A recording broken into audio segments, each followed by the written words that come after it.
lot of product gets sold in and around these neighborhood streets that we work in. We're right in the middle of one of the biggest selling areas. I woke up just so confused, like I didn't know where I was. I still had a needle in my arm. I was kind of upset because I wasn't high anymore.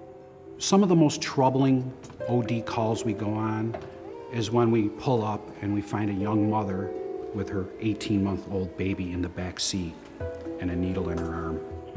The next thing I remember is I woke up, the drugs had actually overpowered the Narcan. I had to be Narcaned again in the ambulance and then a third time at the hospital. Every one of them is somebody's son or somebody's daughter or somebody's mother or somebody's brother or somebody's wife. And I remember all of them. Out of all the calls that I've been on, I think the hardest ones are when I actually have to tell the family that their loved one's dead. They went where there's dirty needles and they're risking their safety to go into a place to save my life when I could have just been another statistic, a drug addict on the street that died.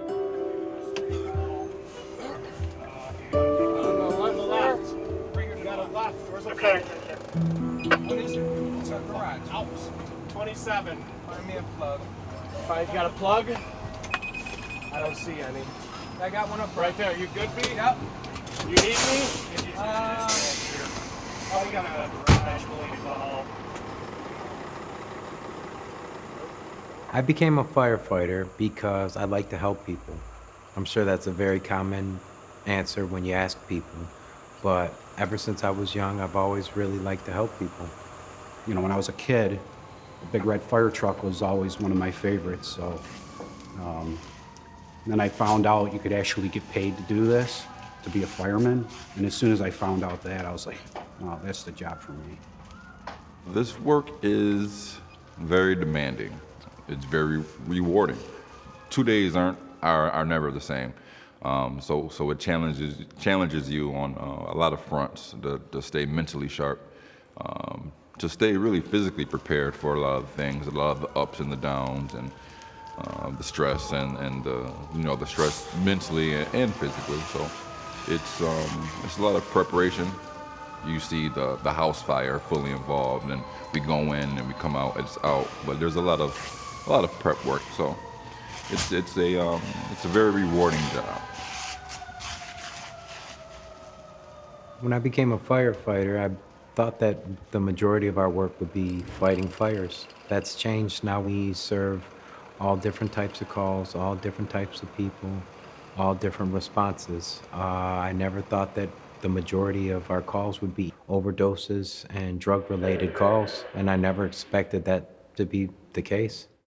I don't think I've ever actually sat down and counted. I hope that's one for today, that's two. But so on a very busy night, where we're running, 25 plus calls, we can go easily on 10, 11, 12 overdose calls.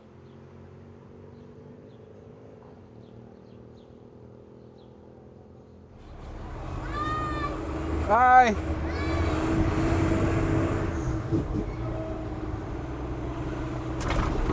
Hit a drug bust in this house over here.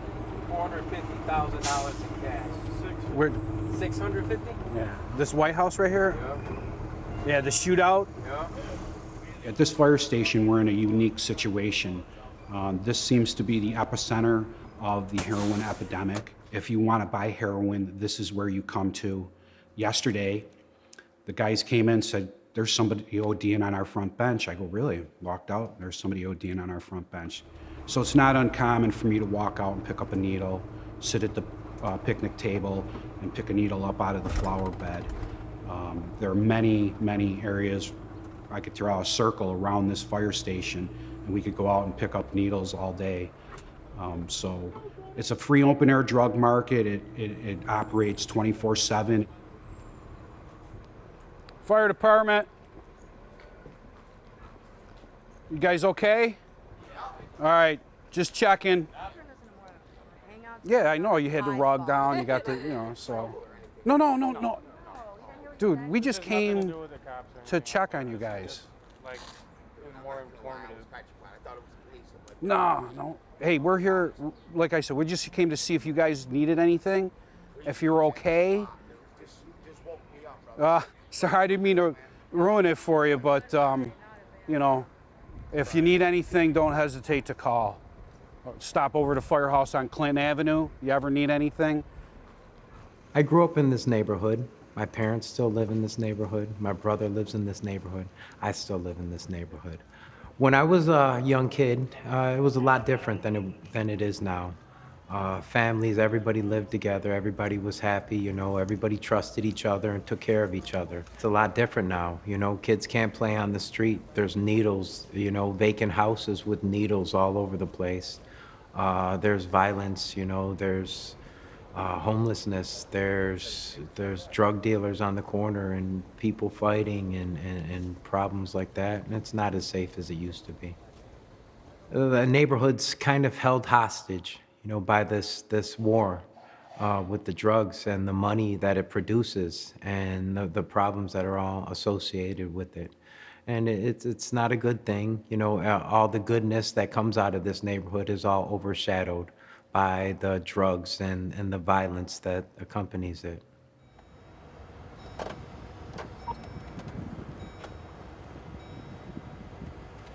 EMS 14 en route, ALS.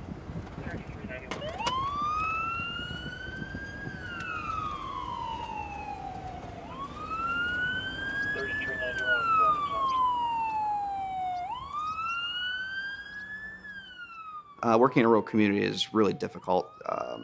You know everybody for the most part, especially in this town. You're very close-knit. You know your neighbor knows you.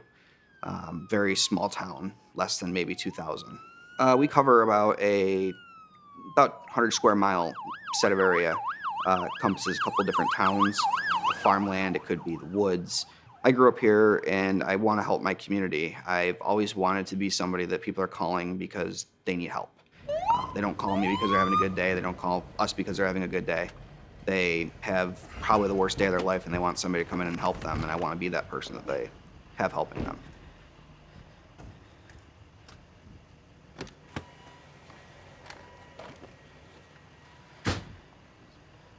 Good.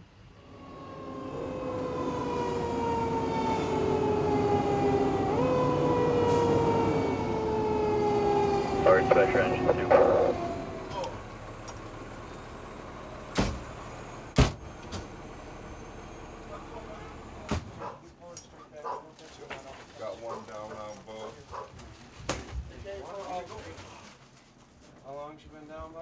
I don't know. Isis just came up. She came upstairs not even 20 minutes ago.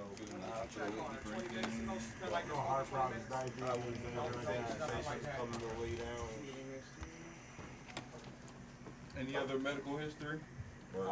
So often in healthcare we use the term compassion fatigue, and especially in society as well, when something becomes our norm, no matter how upsetting it is, no matter that, you know, we have children that are dying. When it's regular and constant, it gets too tiring to continuously care. And so we get tired and it becomes noise. You took a little bit of too much heroin. Well, we're gonna have to go to the hospital there. Why? Well, you overdosed. How many bags did you take? Just so you're not in trouble, we just want to help you. If the people who see it daily who cannot ignore it, whether that is police or fire or, you know, EMS, we can't ignore that. It can't become our background noise because we're nowhere near a solution on this. We have had more death from this disease than all of the people who died of AIDS during the 1980s and 1990s. We have far surpassed that. And that was an epidemic that we thought we would learn from.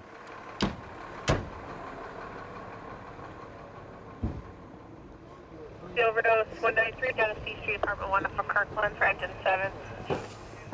Upstairs.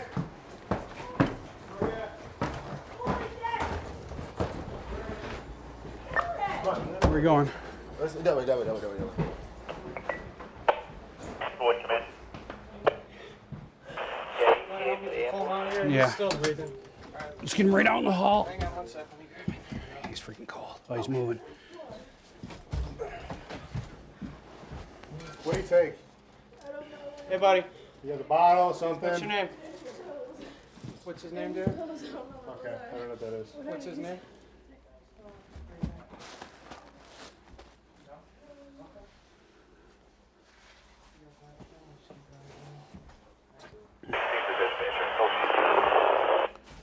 He's never been known to use any heroin or opioids. I mean, he's not in trouble. It'll just help us treat him if we know.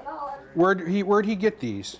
So when we go on a heroin overdose, is how they put it out on the radio. Unfortunately, we've become so proficient at doing this, we don't even have to talk to each other.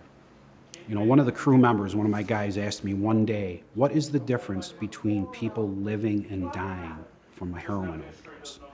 And I told him, I said, the only reason people live through a heroin overdose is because someone is there to call for them. When we find a person dead, it is usually because no one was there with them to call. They stop breathing, their heart stops beating, and they just pretty much die and go to sleep. You know, I mean, we found people that were blue, no breath at all, heart rate 150, and that's a viable patient. We can administer the Narcan, start pushing it into their system through the BVM, and amazingly enough, they sit up. What happened?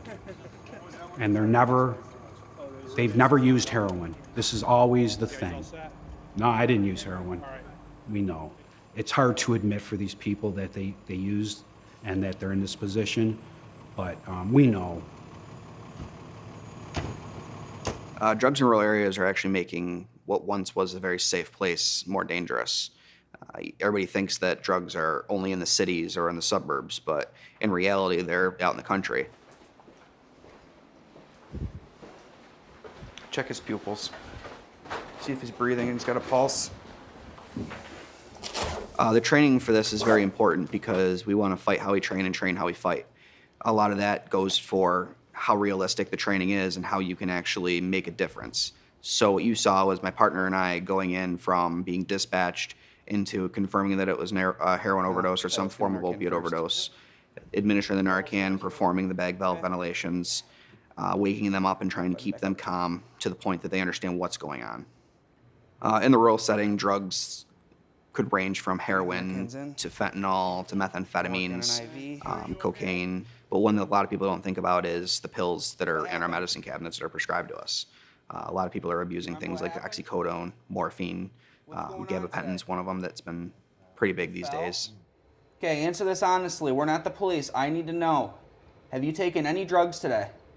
I think as macho men, no one really wants to address. They don't want to admit that these things bother them. Yeah, over the years, you've seen guys fall victim to alcoholism. I've seen, since I've been on, known 5, maybe 6 guys that have committed suicide. Many of us, personal friends of mine, myself, you know, we have problems with alcoholism, drug abuse ourselves. Very few of us have positive outlets for it because it's tough to develop. I mean, this isn't stress from work in an office. This is seeing people die and having lives in our hands. I mean, you can see I've put on a little bit of weight since I started doing this, you know, so just unhealthy habits eating-wise. Drinking is a very easy one to get into. Thankfully, I never got way into that, but I've definitely had those nights where you get home and you have a couple too many, you know. Definitely many peers. I've had peers who have overdosed in past, guys who struggle with alcohol use all the time. You know, I'm grateful that I didn't fall into those depths and I was able to, you know, I have a good support group that caught me. All right, so tonight we're covering mental health and EMS. I've been seeing things over the past couple of years and wanted to kind of get this topic started. So I've been doing stuff for the past 5 or 6 months, kind of looking into this. If you guys want to give me your thoughts and opinions throughout the class, just pipe up. The more interactive that we have it, the easier it is and the more fun it is. The topic of mental health had been on my mind for a while, and in May, I lost one of my bosses at the other agency that I work for to suicide, and totally unexpected. Nobody saw it coming. Nobody saw the warning signs, and that kind of made me jump into the, let's look into this. Let's start talking about this. I created a survey, which almost 250 people filled out, that sort of led up to the class that I taught on mental health. A few months ago, one of my coworkers said, we know we're all messed up. Why are we talking about this? Why do we need to know that, we all have issues about these calls? So I kind of wanted to get the discussion going, and a lot of stigma about mental health and not being able to talk to people. Here it says there's no shame in admitting you're human. I am trying to bring about some discussion and make it so that to watch an 18 or 20-year-old, their life slip away, and they had everything going for them in the world other than this issue, and now they've lost their life. You can't fathom that. You can't wrap your head around it. And realizing how much it affects their families and themselves, and watching the death toll rise, it takes a huge chunk of your mental health, not be able to do anything about it. But to see young kids dying is probably the worst. This is gonna take a toll not only on their career, but them personally. And one of the biggest concerns we have is not only are we just seeing people dying unnecessarily, we're going to lose a group of professionals because their careers will be cut short, because repeated trauma like this and seeing it over and over and over again burns people out. You can't go to work every day knowing that you're going to see a young person who has no other medical problems other than struggling with whatever chemical they're struggling with die. That's not something that you can have happen to you every day in your career and expect that it isn't going to change you and shorten what you do from a career standpoint. I find myself in a unique situation. My son Cody died from a heroin overdose. I work in the busiest company in the city that deals with heroin overdoses. I remember it like it was yesterday. I got a phone call from a friend of mine who's working at the firehouse that responded to Cody's overdose and told me that he had died. Cody got, I believe, addicted to heroin because when he was in 12th grade, he broke his foot playing football. They prescribed him pain medication, which ultimately led to an addiction. And then when he was working at Pizza Hut, his manager decided, hey, I've got something cheaper that works just as good, and that was it. Once you do it, you're hooked. I don't know how he does his job. I don't know how he gets up every day and he comes here and he's constantly reminded, not just from our calls, but from calls throughout the city. Overdose calls, people unresponsive. I don't know how he does it. I think his desire to help people and maybe save somebody else's life, that's what motivates him, and I think that's what drives him, is just the hope and just the prayer that he could help someone else, because he wasn't able to be there for his son through his overdose. My brother Sean was about 7 years older than I was. His addiction started because of an injury several years before the big issue started. He broke his ankle and they started prescribing him the oxycodone, the different pain medications to help him get through the injury. And that kind of got him started on the path of getting addicted. 1408 copies, CPR in progress with 1 Narcan on board. When my pager went off, I got up just like I normally did because I wanted to go help somebody. 1408 copies, CPR still in progress with 2 rounds of Narcan. Fortunately, I stopped myself before I got to the front door and realized that that was my brother in there. And there was other people that were responding, and I said, that's my brother, I'm not going in there, knowing that I can't see that, because I know I'd never be able to unsee it. They worked on him in the house, tried Narcan, they gave him an IV, they intubated him, got him in the ambulance, and took him to the hospital. And I knew that he wasn't coming out of it. So now it was about, how do I go handle my parents, and how do I handle basically getting ready for my brother's death. It really didn't affect me until, I'd say probably 3 months after the funeral was all done, after all the condolences were done, kind of getting back into life. I went on a call with one of our paramedics that ended up turning into a cardiac arrest. And as I was doing CPR on the individual, I looked down and all I could visually see is my brother's face. So I felt like I was doing CPR on my brother. And I think it was just a subtle message in my brain saying, you're not dealing with this appropriately. And that really messed with me to the point that I actually was on the hairline of quitting EMS as a whole. And then that's when I went and got help and said, something's definitely wrong. And if it wasn't for my coworkers or the volunteers here pushing me saying, go get some help, I probably wouldn't be here. This used to be a business, especially when I first started, where there was a lot of machismo, and it was very alpha. You weren't allowed to be affected by this stuff. Thankfully, that's starting to change. It's becoming more okay to talk about the fact that these things do wear on you. Personally, I see a therapist. I have been diagnosed with PTSD. I'm not ashamed to talk about it. I take medications and I talk about this stuff. Lately, there's been a lot of talk about PTSD amongst the fire department, police department, first responders. I think this is the first time that people are starting to recognize that PTSD doesn't have to be a one-time event. It is actually a cumulative event of tragic things you've seen in your life and things that have happened. Whether you're in the military, you're a police officer, you're an EMT or a firefighter, I'm sure doctors and nurses have it. I think a lot more people that are in the service industry and help people that are in need may have PTSD at some level because it is taxing to see people suffering. How you doing? You nodded off there. Yeah. Yeah, you were nodded off. How much you use? What do you mean? Couple bags? Yeah. All right. Would you get anything? 128 on 72. That's good. So what I hear in the stories of first responders is that we don't want to admit our own suffering.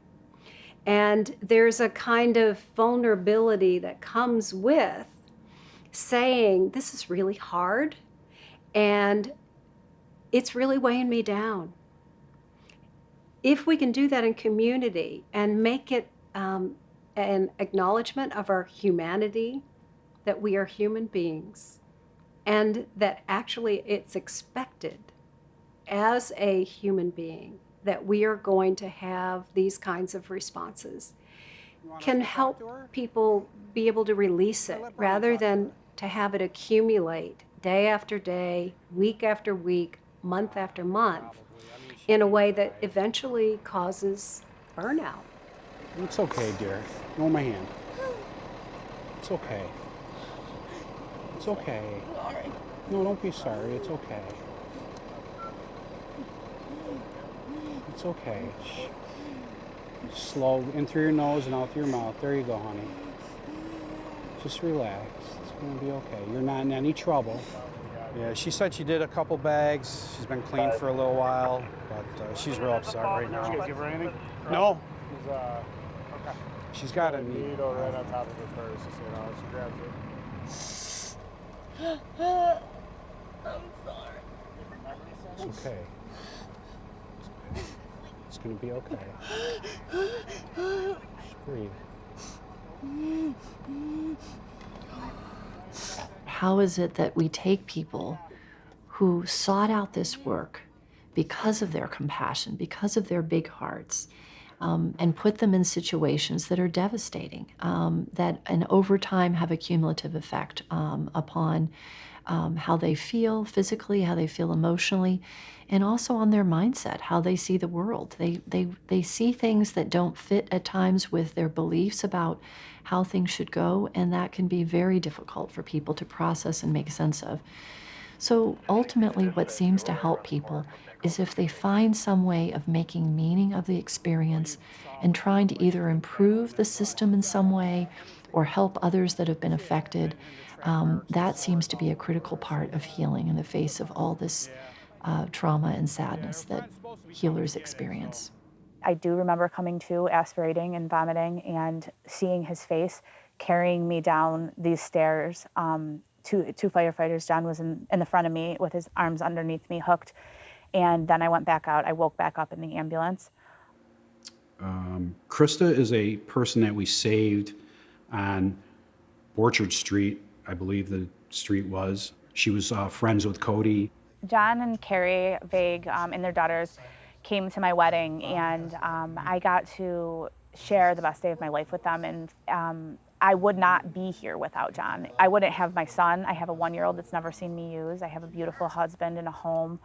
And that's not where I was 5 years ago. I was in jail and I had nobody. I've seen, one good story in 200, so the odds are so slim that somebody actually makes it out and makes something of their life. I'm very impressed to see that, but I always worry. As stressful as this job can be, that's what keeps me going personally. Hope that we can affect somebody's life positively. And there's always hope. I say it all the time, that hope springs eternal, and you never know what it is that can help them. Maybe it's just a kind word, maybe it's a pat on the back, saying you can do this, you can help yourself, you can get fixed, And you never know, and we'll never know, and we don't ever find out, for the most part, if someone's helped themselves or made it out of this debilitating crisis that they're in. But there's always hope.